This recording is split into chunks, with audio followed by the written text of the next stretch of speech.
A woman found a magical trash can. Any item thrown into it and covered with the lid would disappear. Her friend Akun was skeptical, so the man handed her an apple to try it out. After throwing it in and closing the lid, the apple indeed vanished when they reopened it. Akun was shocked. The man thought this item could be further developed to make more money. After returning home, Akun studied the symbols on the can and learned it was a lost item from a nuclear power plant. A sense of unease crept into his heart. Further investigation revealed that the abandoned site was the residential area of his friend's home. He found the security guard and asked if he had seen the trash can before. Surprisingly, the guard had a vivid memory. A few days ago, it was dirty, smelly, and had blood oozing from its opening. Akun immediately rushed to the friend's home and discovered bags of body parts in the bathroom. Suppressing his disgust, he wondered what kind of deep hatred could cause someone to mutilate a corpse like this. The man wanted to call the police, but Akun stopped him. If this were discovered, the can would be handed over to the state, and they could forget about getting rich. Suddenly, Akun had a guess. There were 2 cans, and the corpse was transmitted from the other one. The other owner had no idea about the transmission function, so he wrote, "I know you killed someone," and threw it into the can, planning to threaten the other owner and take possession of both cans. The trio wanted to send the body parts back, but found they were still in the can. Akun realized items could only be transmitted once, not back and forth. Left with no choice, he mapped out a route with no surveillance cameras and had the couple dispose of the remains in the lake at night. The next day, the corpse was discovered and made the newspapers. Akun questioned what happened. The woman complained that she was too weak to throw it far,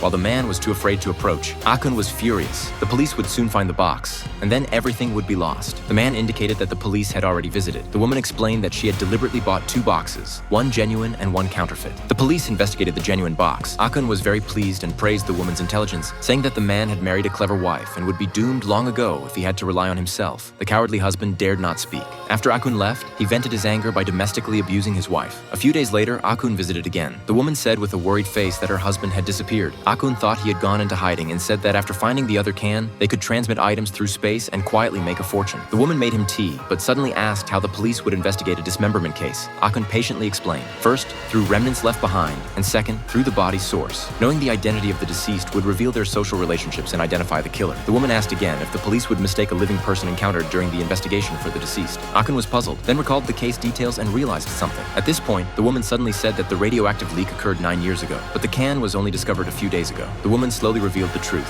What went wrong was not space, but time. The first time they met, the woman was cooking fish, and the guard said there was a fishy, bloody smell under the can. Akun fully understood. The woman explained. The business card he wrote had returned to the past. When she saw the card, she instantly understood. He had written the secret of the trash can on a soapbox to inform her past self, and together they devised the perfect plan. Akun finally realized why the police had questioned the husband that day, because the body parts belonged to the woman's husband. As the drug took effect, Akun began to fall asleep. In a daze, he heard another sound coming from the trash can. So what was transmitted this time?